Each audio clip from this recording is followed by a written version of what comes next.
ડ્રોનના માધ્યમથી દવા છાંટવામાં આવે છે. યાંત્રિક યુગની અંદર યાંત્રિક પંપ એમ પણ કહી શકાય. જો દવા નાખો, ખેડૂત ભાઈઓ દવા નાખવાનું, દ્રાવણ નાખવાની બધી તૈયારી કરીને પછી ઉડાડવાની તૈયારી કરે છે. ગ્રામજનો બધાય કંઈક નવીન છે તો આ થોડુંક બધા જોવા આવ્યા છે ખેડૂત ભાઈઓ.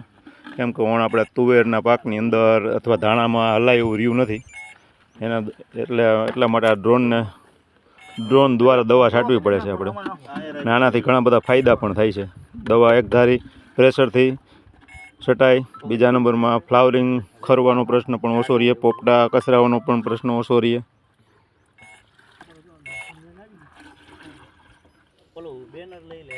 હા, એક ટાંકીમાં કેટલા વીઘા છટાય આમાં? હવા 2 વીઘા. હવા બે એક ટાંકી એકવાર ભરવાથી હવા 2 વીઘા જગ્યા લે. અને વીઘાના શું આમ ભાવ અંદાજિત કેવાક લ્યા ભાઈ? 100 રૂપિયા વીઘે. 100 રૂપિયાનો ભાવ છે એનો. આધાર કાર્ડ જોઈ.